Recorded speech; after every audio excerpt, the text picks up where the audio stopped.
नमस्कार। Live show का बड़ा प्रचलन है आजकल। तो एक फिसड्डी सूरमा का लाइव शो क्या है, उसका आंखों देखा हाल आपको सुनाता हूँ, शायद आपको पसंद आए। कोशिश करने वालों की कभी हार नहीं होती। मोहम्मद गौरी की तरह 16 बार नाकामयाब कोशिशों के बावजूद आखिरकार 17वीं बार कविवर टुल्लानंद आर्य ने फेसबुक पर लाइव होने के लिए फेसबुक पटल पर वीडियो लाइव होने का ऑप्शन ढूंढ लिया। बहुत बड़ी कामयाबी है। और आज उन्होंने अपने लाइव होने की महामनोरंजक क्रिया शुरू की। क्योंकि टुल्लानंद जी बहुत ही पहुंचे हुए कवि हैं, इसलिए पटल पर वो सीधे प्रकट नहीं हुए। जनहित में पहले उन्होंने उस दड़बे नुमा कमरे का भरपूर मगर निशुल्क पर्यटन दर्शकों को कराया, जहां से बैठकर वो अपना ऐतिहासिक लाइव कार्यक्रम शुरू करने वाले थे।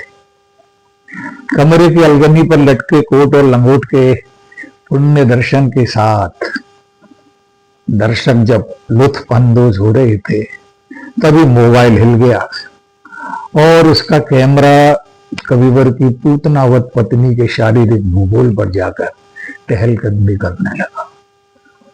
कैसे कैसे हादसे हो जाते हैं। वैसे ऐसा दिलचस्प हादसा दुर्घटनावश ही हुआ होगा, मगर कुछ विद्वान दर्शकों ने इसे सोचा कि टुल्लानंद जी लेडी स्पष्ट के फलसफे के शायद कर्रे समर्थक होंगे, इसलिए उन्होंने पहले अपनी पत्नी का दर्शन कराया और सरस्वती वंदना से पूर्व यह धार्मिक आइटम पेश किया। खैर, लोगों ने भी लाजवाब माशाअल्लाह टनाटन टिप्पणी और मदमस्त इमोजी डालकर टुल्लानंद जी की हौसला अफजाई कर डाली। गोया कि चन्नाची बहुत देर कर दी हुजूर आते आते वाली मानसिकता में दर्शक अब टुल्लानंद जी को देखने के लिए भीषण बेताब हो रहे थे। और इधर टुल्लानंद जी थे कि गजब की पर्देदारी दिखा रहे थे। अचानक पाप गृह केतु की तरह पहले उनका धड़ प्रकट हुआ और फिर राहु की तरह उनका थोड़ा जो थोबड़ा था वो सार्वजनिक हुआ।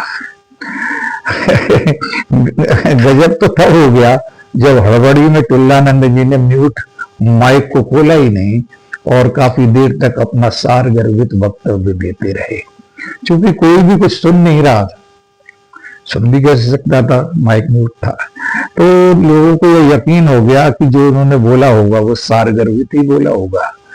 वैसे भी साहित्य में कहा जाता है कि जो अनकहा होता है, जो अनसुना होता है, वो ज्यादा सारगर्भित होता है।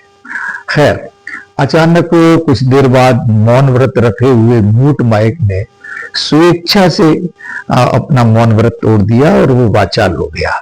और तभी महफिल में सभी ने टुल्लानंद जी का यह महावाक्य सुना, मुझे पटल पर कोई भी दिखाई नहीं दे रहा है, कृपया टिप्पणी करके बताएं कि क्या मैं जुड़ गया हूं। टुल्लानंद जी की समझदारी भरे वक्तव्य को सुनकर सभी के सभी उनके गुप्त ज्ञान के कायल हो गए। भाई, जब पटल पर उन्हें श्रोताओं के नाम और चेहरे तक दिखाई नहीं दे रहे तो फिर टिप्पणी कैसे दिख जाएगी। मगर विद्वानों का सम्मान करने में अव्वल अप्रवासी भारतीयों और प्रवासी भारतीय श्रोताओं ने न कोई टिप्पणी की और न कोई टीका टिप्पणी की। टुल्लानंद जी अब अपने दुर्दांत फूवड़पन के साथ कविता की डायरी के पन्ने उंगली में थूक लगा लगा कर श्रोताओं के बीच में अपनी क्रिया कर रहे थे। फिर अचानक टुल्लानंद जी बोले, जो कविता मैं आप लोगों को सुनाना चाहता था, पता नहीं वो कहाँ चली गई, मिल ही नहीं रही। चलिए, कोई नहीं जी, कोई नहीं, मैं आपको कोई दूसरी कविता सुनाता हूँ। ये कहकर टुल्लानंद जी फिर थूक से उंगलियां गीली करने लगे और पन्ने पलटने लगे। अंत तक उन्हें कोई कविता मिली ही नहीं। हो सकता है कि टुल्लानंद जी की डायरी बिल्कुल पूरी ही हो। बहरहाल इसी उठापटक में टेबल पर रखी उनकी उद्दंड डायरी मेढक की तरह उछलकर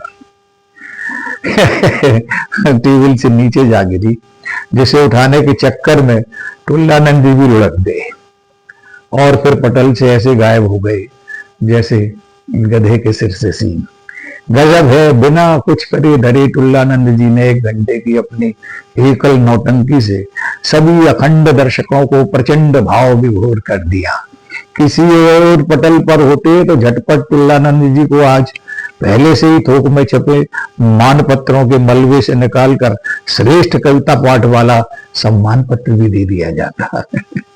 हाँ, लेकिन हमारे इस वैश्विक स्तर के दरिद्र पटल पर ऐसा कुछ होता ही नहीं है, इसलिए ऐसा वैसा कुछ हुआ ही नहीं। हो सकता है ऐसे टुल्लानंद आर्यों से आपका भी पाला पड़ा हो, क्योंकि एक ढूंढो 1000 मिलते हैं, दूर ढूंढो पास मिलते हैं। शुक्रिया।